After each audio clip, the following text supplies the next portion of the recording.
I think that we have all missed out on an experience we could have had earlier, and that experience is voting.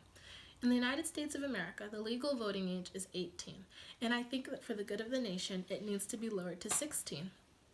I know that most of us as college students are legally able to vote, but that doesn't mean that we don't have friends or family who could use the right to vote. There's also some concern about letting young teenagers have a voice in something so important as federal elections.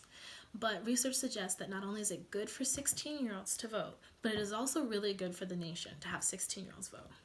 Through my research, I found 3 reasons why 16-year-olds should be able to vote. Firstly, the 16-year-olds want to vote. Secondly, 16-year-olds are treated much like voting adults. And thirdly, it'll be good for the nation if they vote. So first, 16-year-olds are ready to vote. In Maryland, they did some test runs letting 16-year-olds vote in local elections. And not only did 16-year-olds come out in force to vote, but they outperformed 18-year-old and 19-year-old voters by far and trended consistently or higher than other older age demographics. Also, 16-year-olds have ran several successful local mayoral elections and some representative elections as well.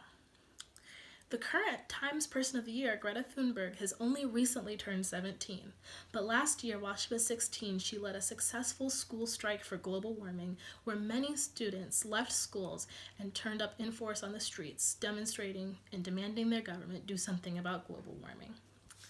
Also, the 16-year-olds are treated like adults. In the United States of America, 250,000 teens are tried every year as an adult. If the legal system thinks that teens are mature enough to navigate a complex and confusing legal system, surely they also deserve the right to vote and influence that legal system that holds them accountable for their actions. Also, 20% of the United States job force are enrolled in high school. As being enrolled in high school and in the job force, 16-year-olds are paying taxes and paying Social Security, all to support a government that they have no say in. And that does not sound very democratic to me at all. Finally, the 16-year-olds will be an asset to the nation. Research has suggested that the earlier you start a habit, the longer you will engage in it.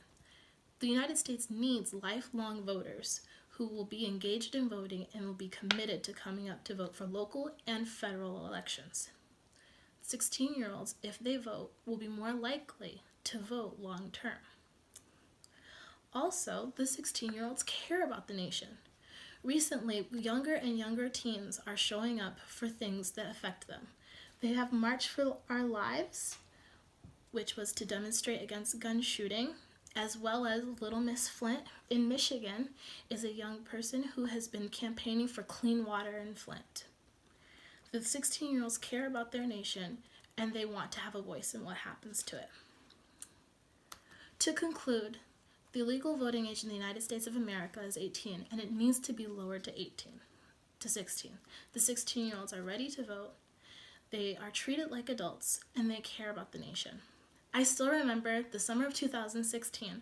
I was 16 and I had worked several jobs, and I felt so frustrated that I wasn't able to vote in what some critics have called one of the most important elections in the United States history. I think that we should be able to use our voice to give a better tomorrow to our friends and family and future generations. I have included a link to a petition. Sign it today if you would like to see the lowered age for voting from 18 to 16. Thank you.